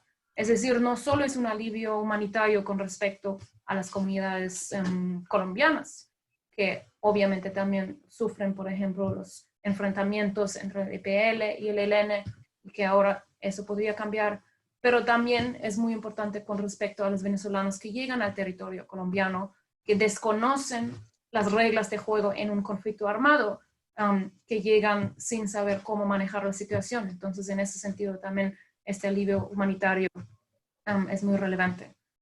Luego, ¿qué significa eso con respecto a lograr algo a nivel local, negociaciones a nivel local? Yo creo que aquí tenemos que tener mucho cuidado por lo que ya mencionaron mis colegas anteriores, que la estructura del ELN es muy diferente a la de la FARC, que no necesariamente hay un consenso, y lo difícil va a ser ahora también ver si todas las facciones van a respetar ese cese al fuego. Entonces, yo creo que más bien, en vez de fomentar negociaciones locales, es realmente aprovechar de situaciones concretas a nivel local para visibilizar estas voces, para visibilizar que es importante tener un alivio humanitario, pero también para hacer entender al resto de la sociedad que en esos territorios realmente es importante promover una salida negociada y ver cómo eso puede ser un tema más central otra vez a nivel nacional. Anet, muchas gracias por esas claridades que creo que son muy pertinentes. Quisiera ahora pedirle a Angélica que hagamos una reflexión sobre las oportunidades y quizás, de ser posible, hacia el cierre de esa intervención, si pudiera enmarcarla también en una pregunta que han puesto sobre la mesa que creo que es importante, y es cómo entender las oportunidades que abre este cese al fuego cuando uno ve que el informe de la Fundación Ideas para la Paz dice que el ELN se ha fortalecido. ¿Qué incentivo puede tener el gobierno de Colombia para querer negociar con el ELN? Entonces, como que un poco la pregunta es, en ese contexto complejo, ¿qué oportunidades vemos, Angélica? Gracias, sí. Yo he escuchado muy atentamente todo lo que mis colegas han dicho y aprovecho para agradecer porque realmente es muy grato tener esta conversación con ustedes. Y también gracias a los que han puesto preguntas en el chat. Sé que no alcanzaremos a contestarlas todas, pero creo que todas son muy, muy importantes para nuestra reflexión. En primer lugar, digamos, de nuevo, de pronto acudiendo a cierto pragmatismo de haber visto procesos de paz en otras partes del mundo, yo creo que el que no haya consenso en una organización no es impedimento para que se planteen negociaciones. Es decir, es raro que toda la organización esté a bordo y digamos, convencida de la necesidad de la negociación desde el inicio. Casi siempre las organizaciones empiezan fragmentadas, empiezan con sectores más afines que otros. Algunos se van conquistando en el camino, otros no logran conquistarse.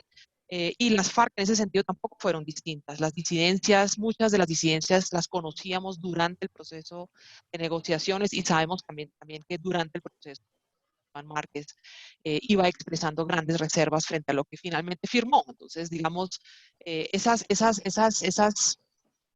expectativa de que todos estén a bordo y convencidos creo que es una expectativa demasiado alta para un proceso de paz, para que un proceso de negociación, sin embargo, pueda avanzar. Entonces, ahí lo que creo yo que es clave es identificar cuáles son los espacios de maniobra que se abren tanto para ambos lados, porque ya habíamos dicho incluso que en el gobierno hay, digamos, sectores más afines a considerar la posibilidad que otros. A eso hay que jugarlo. Entonces yo creo que pensando en una pregunta que alguien hacía desde el punto de vista de sociedad civil, creo que es el tipo de campo de maniobra donde quienes defendemos la solución negociada deberíamos conocer mejor para aprovechar, para generar acercamientos y generar reflexiones conjuntas.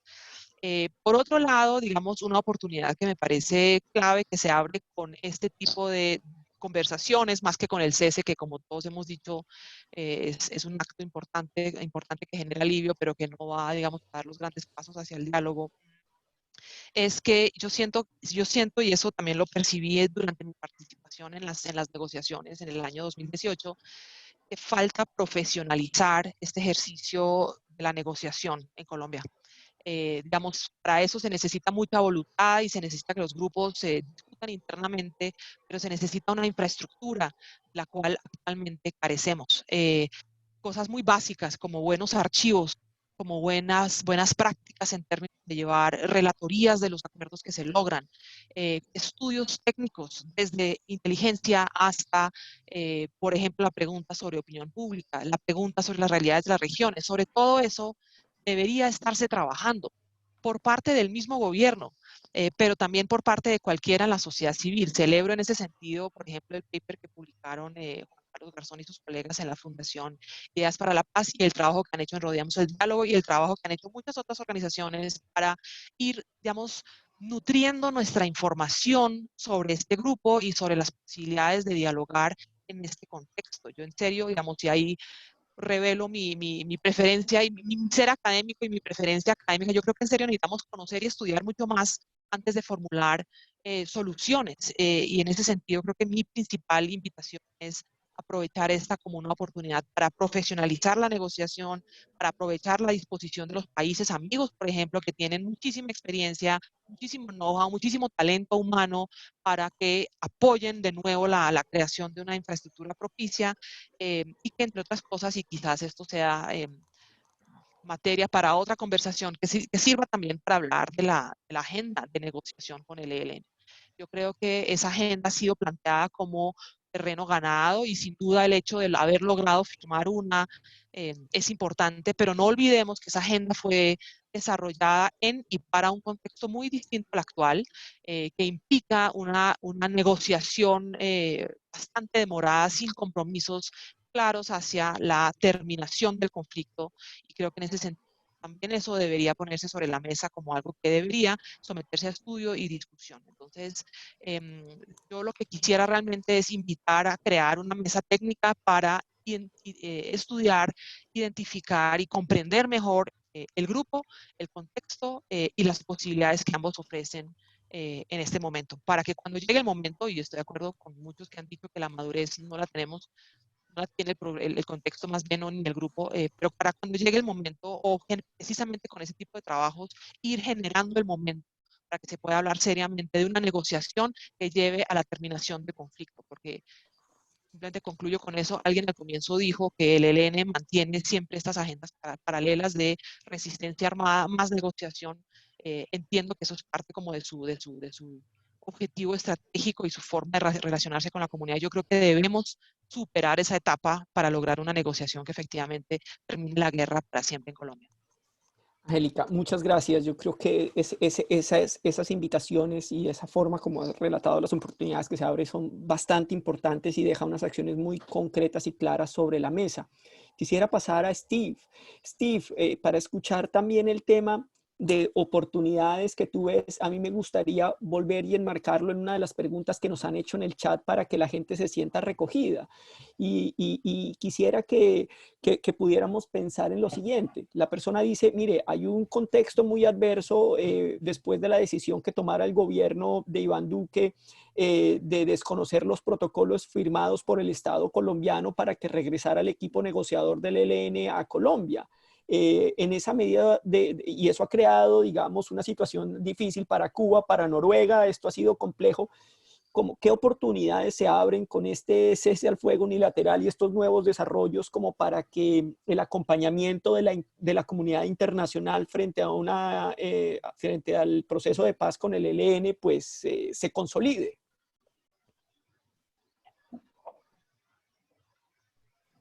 Muy bien. Muchas gracias, Andrés. Yo creo que la pregunta sobre los protocolos, yo diría varias cosas. Primero, la presión a Cuba.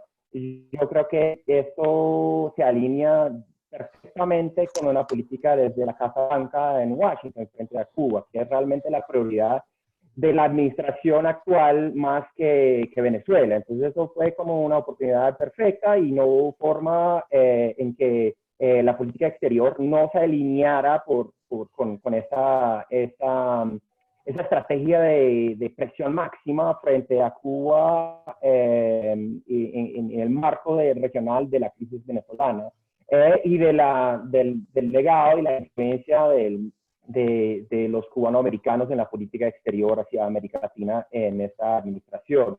Pero yo creo que en este momento ha habido, ya lo hemos vuelto a hablar, en enero hubo otro pronunciamiento del doctor Ceballos frente a la extradición, pero se ha bajado un poco este discurso en los últimos meses.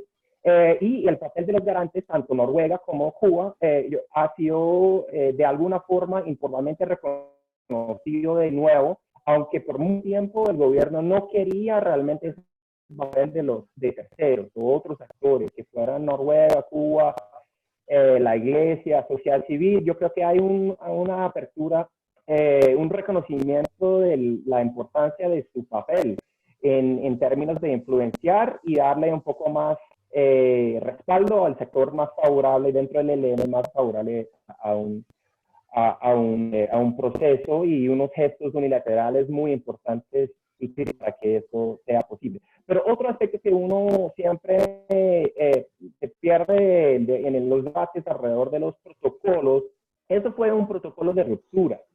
Otro protocolo que fue muy importante del ELN tiene que ver con ese tema de lo que mencionó Carlos en cuanto a la cohesión interna y el consenso interno alrededor de la apuesta, aunque nunca vaya a ser 100% como dijo Angélica.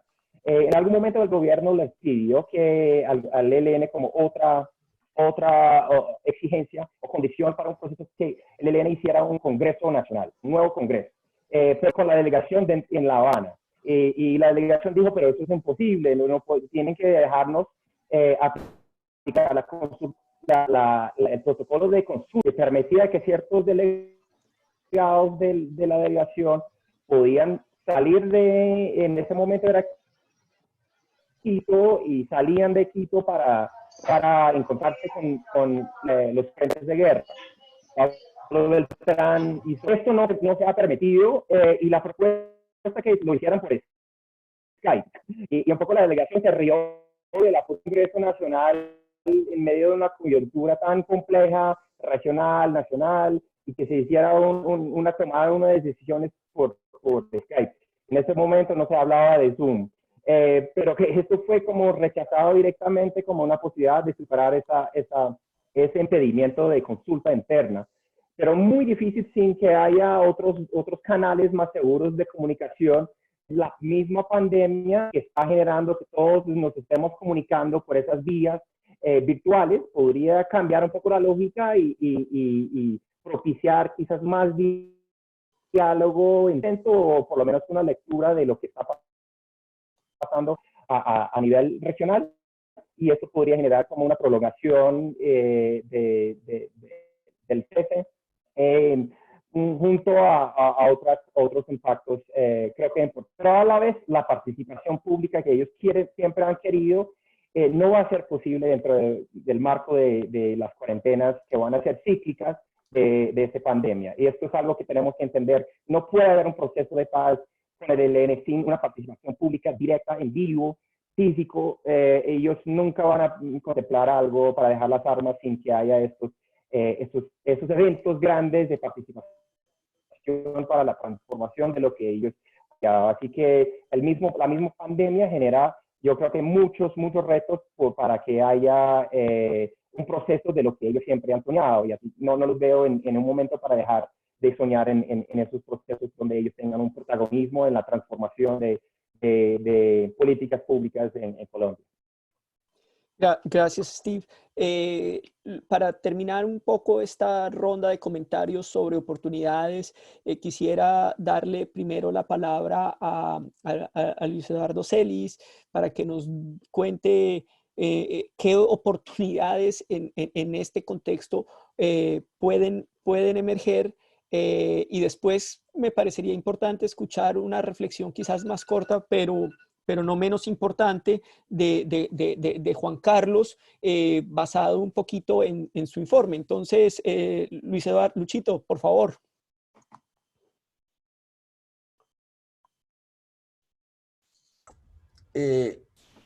Bueno, yo la oportunidad que veo, la veo más del lado del ELN.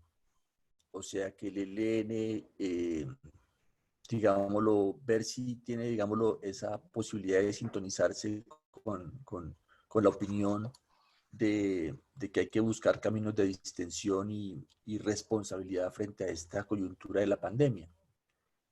La pandemia va a llegar a todos lados, tarde o temprano. Se podrá mitigar, se podrá afrontar en mejores condiciones o no, pero va a llegar. Entonces, eso pues llama a la responsabilidad. Entonces, yo creo que la oportunidad en este momento yo la veo más hacia el lado del ELN, de ver si el ELN, digámoslo, internamente discute y toma un camino. O sea, el camino es o volver a decir que la confrontación continúa y a tomar medidas en sus territorios, porque yo creo que ellos son un agente responsable de su dinámica como organización. O sea, ellos son gente que va a calcular la gravedad de lo que está pasando y va a tomar medidas.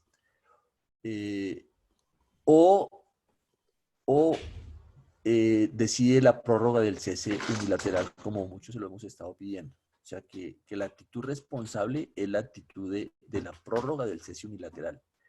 Y no como una concesión al gobierno, sino como una actitud responsable. Entonces yo creo que la oportunidad está ahí, porque del lado del gobierno no hay nada. Del lado del gobierno está su posición de fuerza, de unilateralidad, de maximalista. Yo creo que el discurso del gobierno desafortunadamente ha ido rondando más hacia el sometimiento. ¿Sí? El comisionado dice, ahí está la política de desmovilización individual, ustedes pueden acogerse a eso. O sea, ya es un discurso más de sometimiento que por supuesto yo creo que el ELN no está dispuesto como organización a tomarlo. Entonces yo leo así y me gustaría escuchar a Juan Carlos, que ha pedido la palabra hace mucho tiempo y bueno, está pendiente desde ese contexto de la reflexión tan importante que ha hecho la FIP con su informe. Gracias, Luchito. Juan Carlos, te escuchamos entonces para escuchar unas reflexiones sobre las oportunidades que tú identificas antes de abrir otra ronda de preguntas por parte de los participantes a este diálogo. Vale, pues la primera oportunidad me parece es que a raíz de la pandemia esto nos ha puesto a hablar en el plano del humanitario, es decir, el Alto Comisionado para la Paz en realidad cuando hace un llamado al cese ahora lo hace para todos los grupos, incluso para los caparrapos, el Clan del Golfo, y eso creo que es una oportunidad porque esa es una dimensión que desde el punto de vista regional, local es muy importante. Hay iniciativas tanto en el Chocó como en el Catatumbo de organizaciones que están pidiendo entrar a este tema y creo que ahí nos ponen la tarea también a nosotros en ver cómo en medio de este shock esto puede tener un desenlace positivo que abre oportunidades o, como decía Cristian, pues también podríamos tener en un escenario que sea peor al anterior, ¿no? Entonces creo que en el corto plazo la primera pregunta es cómo podemos aprovechar este shock. Lo segundo es que en términos de la implementación del acuerdo, pues tal vez el ELN sí se vea en el espejo de esa implementación. Claro que hay rezagos y vacíos, pero no olvidemos que en las zonas de influencia del ELN ha habido procesos importantes. El tema de la construcción del PEDET, por ejemplo, en un departamento como Arauca, y la conversación que hay con distintos sectores debería mantenerse activa en medio de las dificultades. Entonces, obviamente hay que cumplir tanto como se pueda en medio de esta situación. Yo ahí complementaría una cosa a raíz de una pregunta anterior, y es que el ELN no solamente está pendiente de qué pasa con la implementación, sino que también está muy pendiente de qué pasa con esto del diálogo nacional, cómo se responde a las protestas sociales, a las movilizaciones y cómo se tramitan, digamos, esas conversaciones. En esa agenda me parece que el COVID nos pone en un escenario que podría ser complicado en términos de la brecha entre las expectativas, la capacidad de respuesta del gobierno y qué sectores se van a movilizar en medio un poco de los rezagos que se tenga en términos de la oferta institucional. Yo creo que el LNB hay una oportunidad de activar agendas políticas. Y el cuarto punto me parece que es Venezuela, que es raro ponerlo ahora como una oportunidad, pero el desenlace de lo de Venezuela pues nos podría aún alejar más de un escenario de diálogo en donde ese país tenga algo que ver, pero también podría abrir un camino hacia la transición en donde recuperemos un actor que en términos del diálogo es clave. Y entonces está la expectativa si en algún momento, si eso se da, pues la relación con ese país va a cambiar. Yo, en todo caso, creo que la tarea inmediata es la tarea de aprovechar el ámbito de lo humanitario, de hacer un seguimiento cercano a eso, que no me parece una agenda menor. O sea, no me parece una agenda menor que en medio de esta crisis y en medio de lo que está pasando en las regiones, pues que nos pongamos a hablar de esto y veamos cómo se puede aprovechar para que esto, como dice Lucho, pues al menos se extienda, ¿no? Tanto como se pueda. Muchas gracias, Juan Carlos, por la claridad en esos 4 puntos también. Yo voy a abrir esta ronda de preguntas. Digamos, la gente después, mientras ustedes han estado hablando, no han escrito más preguntas, pero hay unas que se quedaron en el tintero que me parece importantes hacer y quizás unas se pueden evacuar más rápido que otras. Esta va dirigida a, y creo que la persona que la puede responder mejor es Carlos Velandia. Dice así: el nombramiento de 2 promotores de paz por parte del gobierno podría entenderse como un gesto de interés por avanzar en una salida negociada. Pero si no es así, ¿cómo interpretar la decisión del gobierno de nombrar a 2 promotores de paz? Carlos. Sí, mira, yo me quiero referir de manera precisa a la resolución que nos nombró gestores de paz. De manera textual, la resolución 063 dice: para que contribuya con su conocimiento y experiencia en la estructuración de estrategias, acciones y acciones para la construcción de paz, la convivencia y la reconciliación. Está planteada en un lenguaje supremamente abierto y muy general, donde cabe absolutamente todo, ¿sí? Es decir, la paz del país cabe ahí. Entre ellos los diálogos, unos eventuales diálogos con el Ejército de Liberación Nacional, pero no solamente con el Ejército de Liberación Nacional, también con otros grupos, ¿sí? Buscando su sometimiento a la justicia o acatamiento a la justicia. Bueno, este tipo de cosas hacen parte como de la actuación. No va dirigido, no es un mensaje, ¿sí?, al Ejército de Liberación Nacional en específico. Y el ELN no declaró el cese unilateral como respuesta al nombramiento. Francisco Galán y yo no somos muy significantes para los diálogos de paz con el ELN. Ya lo hicieron saber, ¿sí? No queremos saber nada de esas personas, ¿sí? De modo pues que es una posición a la cual pues ellos tienen todo su derecho, aunque uno no lo comparta. Lo peor que puede hacer un promotor de paz o un facilitador es tratar de forzar la puerta o colocar el pie en el momento para evitar que se la cierren. Eso es lo peor que puede hacer. Pero tenemos un ámbito y una actividad, un campo de trabajo muy amplio y que va orientado también a contribuir a salvar vidas en este conflicto. Creo yo, ¿sí?, creo yo que ahora cuando toquemos el tema de las oportunidades, ¿sí?, yo me quiero referir de manera específica, ¿sí?, a la continuidad del cese de fuego por parte del ELN en la forma de un cese de un cese mucho más completo, ¿sí?, un cese que vaya más allá en el tiempo, pero también en los contenidos. Ya que no vamos a tener tiempo de volverte a ti, yo creo, por las limitaciones de tiempo, te puedo pedir que elabores eso en los próximos 2 minutos. ¿Cuál sería Sí. esa oportunidad que tú estás mencionando? Bueno, me quiero referir directamente pues al cese de fuego permanente. ¿Por qué se necesita un cese de fuego permanente? Primero, porque la pandemia no se va a resolver de aquí al 30 de abril. En el 30 de abril tendremos la pandemia y quizás lo tendremos en el pico más alto en Colombia. Tendremos el número de más infectados y mayores cantidad de víctimas letales por cuenta de la pandemia. Igual estará pasando en Europa y en otros países de América Latina. De modo pues que si era por generar un alivio en razón de la pandemia, sí, esto. Lo otro es que el alivio es real. Cada día que pasa el alivio se siente, ¿sí?, por cuenta del cese de fuego. El registro que hace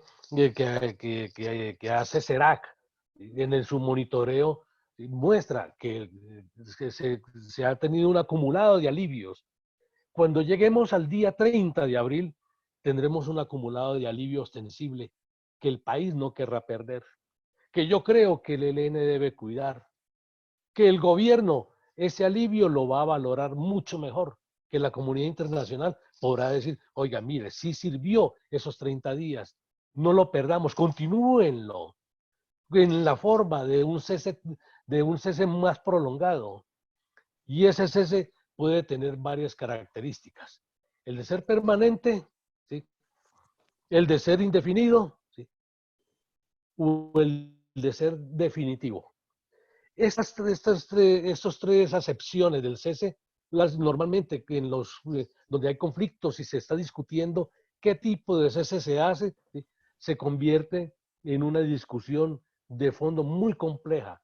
Sí, yo pude conocerlo cuando estudiaba en Barcelona el proceso y seguía el proceso con ETA. Cristian conoce de primera mano ese proceso y las fuertes discusiones que se dieron allí, de si el cese era permanente, si era temporal, si era definitivo, de si era transitorio, qué era. Lo que mejor define y lo que mejor se necesita en este momento es que el cese sea permanente, porque el ser permanente incluye la totalidad de tipologías de acciones bélicas y hostiles, y al mismo tiempo tiene una prolongación en el tiempo que hace posible observar, ¿sí?, la naturaleza, la contextura de quien hace el cese y su voluntad, ¿sí?, y de manera muy clara y muy específica.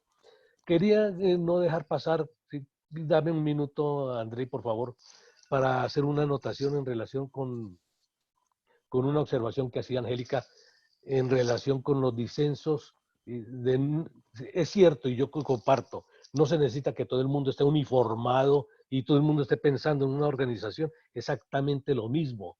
Para eso existen mayorías y existen minorías.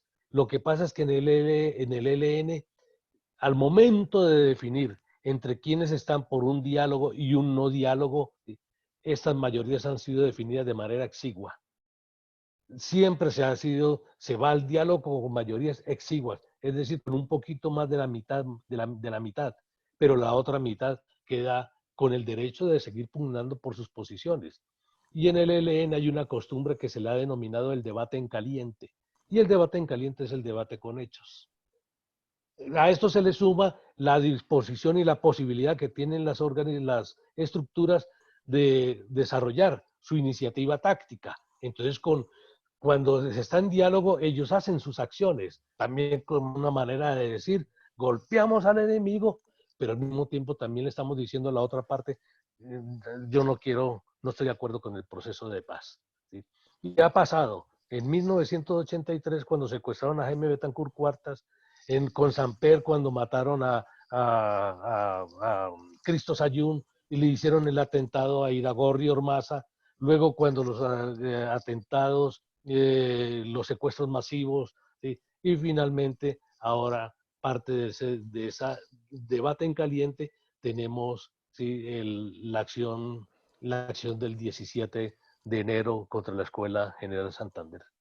Gracias. Gracias, Carlos. Yo creo que con eso le damos cierre a tu presentación acá y quisiera darle la posibilidad a cada uno de nuestras panelistas que haga unos minutos de cierre. Para la única persona que nos ha llegado una pregunta adicional es para Angélica, que me parece que es muy pertinente y se la pongo como para que Angélica empiece también a hacer sus comentarios de cierre por 2 minutos máximo, porque este salón está reservado solo por 15 minutos más. Angélica, la pregunta es, ¿qué características debería tener esa mesa técnica de la que tú estás hablando?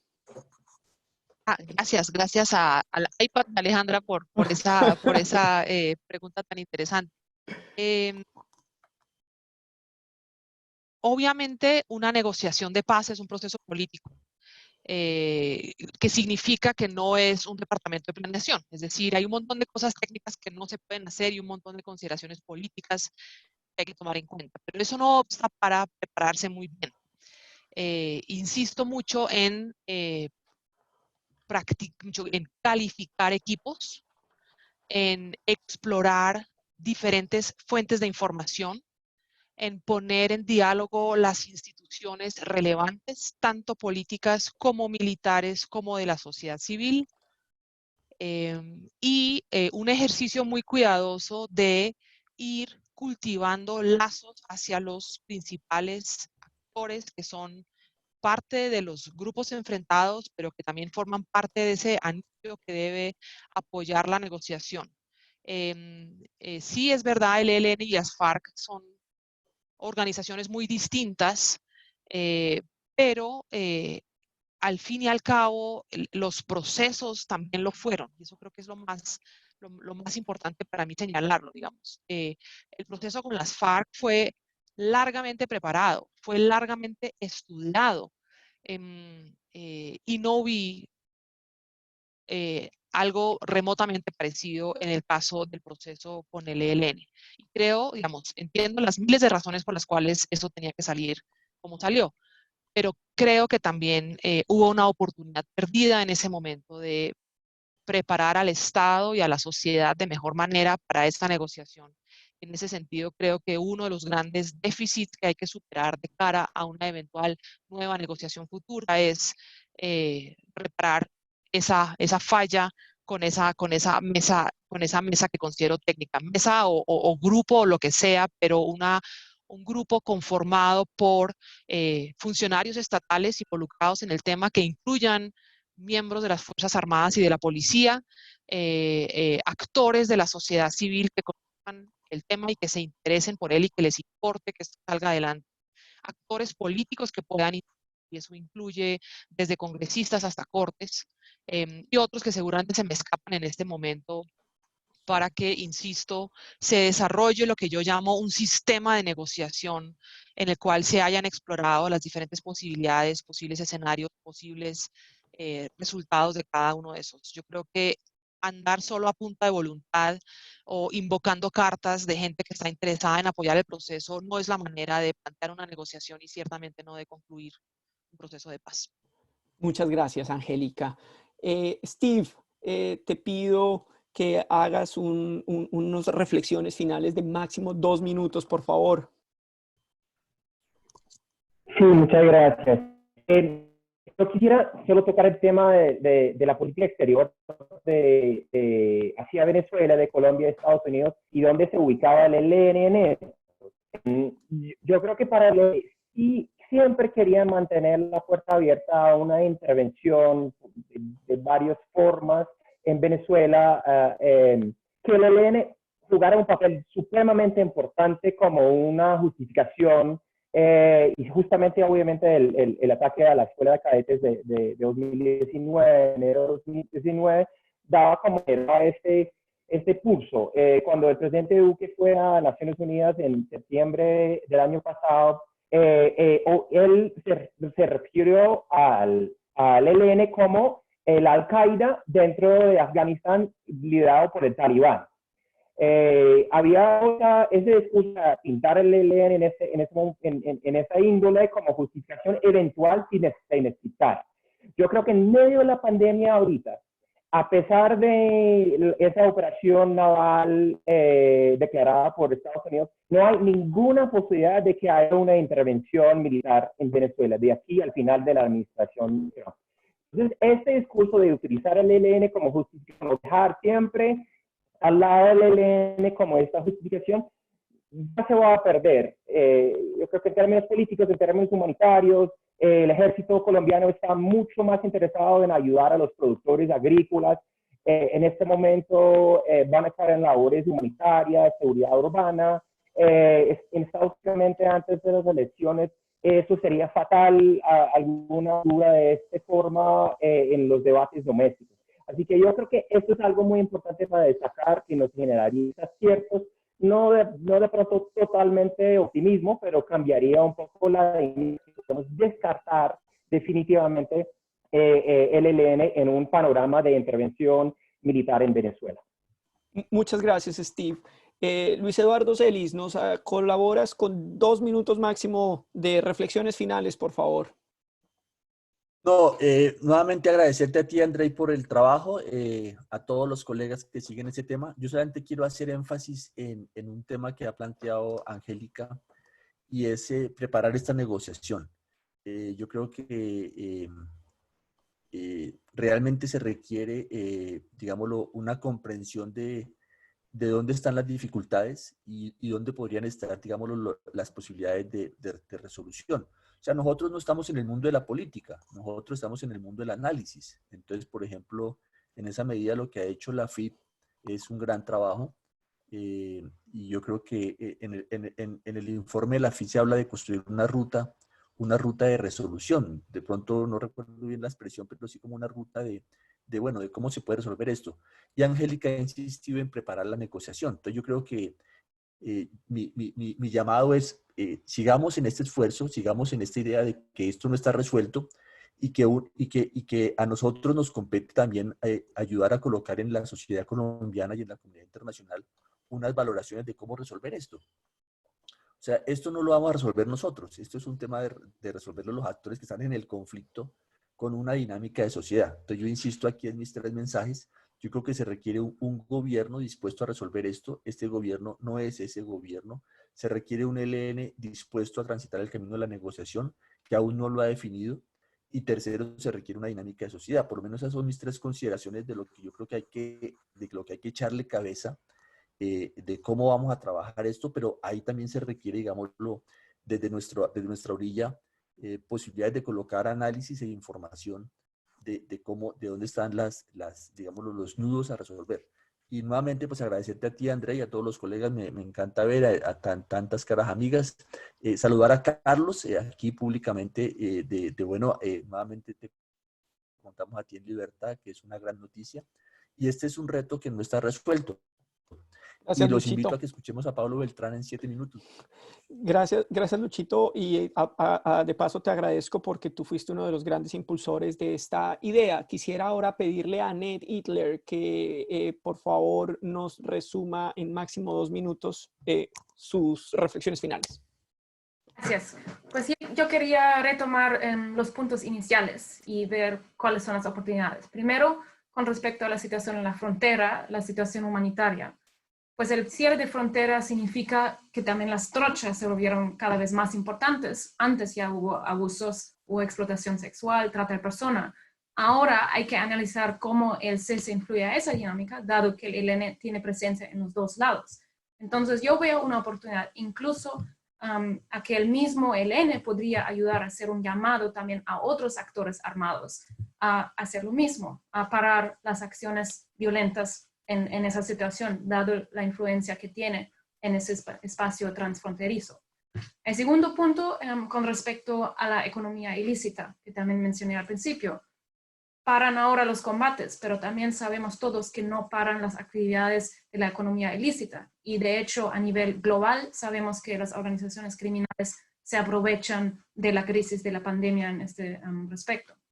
Entonces, me parece urgente estudiar ahora de manera detallada cómo esa situación también con el cese reconfigura la constelación de los diferentes actores armados en la economía ilícita para no responder cuando ya es demasiado tarde. Y esto también, especialmente con respecto a las zonas de frontera donde vemos el contrabando, narcotráfico, tráfico de gasolina, trata de personas. Y finalmente, el punto con respecto a la incertidumbre, yo creo que es importante ver ahora el cese de fuego como una oportunidad, como una medida de confianza también. Y eso es un chance para evaluar la buena voluntad del ELN, su capacidad de cumplir con el cese en los diferentes territorios. Y también me atrevo a poner en la mesa la posibilidad de un cese a fuego bilateral. Es una situación extraordinaria por la situación de la pandemia. Me pregunto, ¿podría ser posible también ahora cambiar las condiciones para un gesto humanitario? No digo a largo plazo, en el contexto de las negociaciones, pero en esa situación específica humanitaria. Y eso podría ser otra medida por parte del gobierno para realmente llegar a esa situación, a esas condiciones que también mencionó Lucho y los otros colegas para llegar luego a un diálogo, a negociaciones más a largo plazo. Annette, muchas gracias. Querido Cristian, tú que has estado trabajando en estos procesos y has visto los altibajos en Filipinas y en Colombia, ¿cuáles serían tus reflexiones finales? 2 minuticos. Pues básicamente introducir de nuevo la perspectiva global.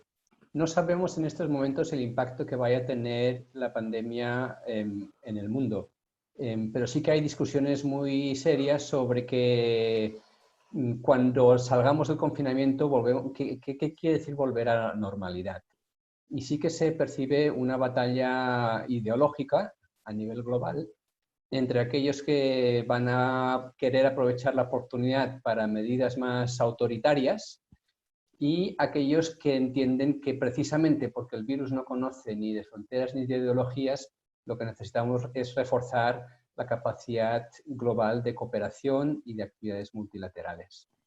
Si la pandemia continúa y continúa por bastante tiempo, todos los actores tendrán que reubicarse y todas las lógicas bajo las cuales estábamos trabajando van a cambiar radicalmente.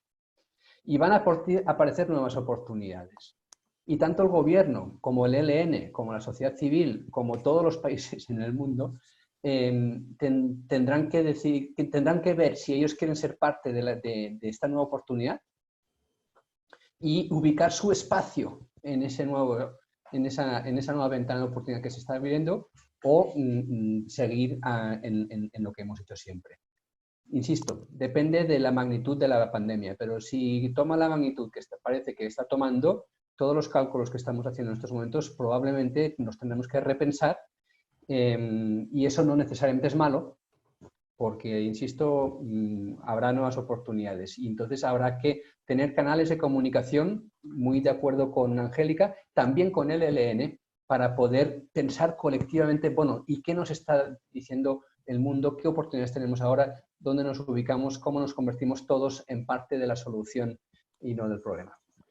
Querido Cristian, muchas gracias a todos nuestros panelistas. A mí me gustaría cerrar este panel tan valioso, tan lleno de ideas, recogiendo, digamos, algunas de las propuestas creo que han quedado sobre la mesa y señalando una tarea que nos queda por delante. Sin lugar a dudas, este es un momento de repensarnos, y en este momento de repensarnos creo que han salido unas 3 propuestas muy concretas que valdría la pena ver cómo evolucionan. La primera, hay que preparar la negociación, lo cual implicaría de una manera muy concreta crear una mesa técnica. Esa ha sido la propuesta de Angélica. Aquí hay diferentes organizaciones con diferentes capacidades. Sería muy importante ver si eso se puede hacer realidad. Segundo, hay una propuesta que sale de que el cese al fuego debería ser permanente. Obviamente eso no depende de nosotros, pero es la búsqueda de un cese al fuego permanente o indefinido. Incluso se ha matizado para decir que se pudiera invitar al gobierno con un gesto de construcción de confianza que fuera un cese bilateral eventualmente. Ojalá eso pudiera ocurrir. Tercero, creo que hay un tema que nos llama a decir que el contexto está cambiando, y que en ese cambio que está ocurriendo el contexto, los diferentes actores están reposicionándose. Valdría la pena entonces, en ese orden de ideas, pensar cuál es la tarea que vamos a asumir nosotros de cara a esa negociación con el ELN. Ojalá que la Fundación Ideas para la Paz, la Universidad de los Andes, el ICIP, Rodemos el Diálogo, la Fundación Paz y Reconciliación, los promotores de paz, la Universidad de Oxford, y todas las demás personas que hemos participado en este panel, pues podamos seguir articulándonos y haciendo realidad esto, porque lo que también queda claro de este espacio es que un tiempo de 2 horas no es suficiente para agotar esta conversación. Los invito a ver la intervención de Pablo Bertán y muchas gracias por haber participado en este evento hoy.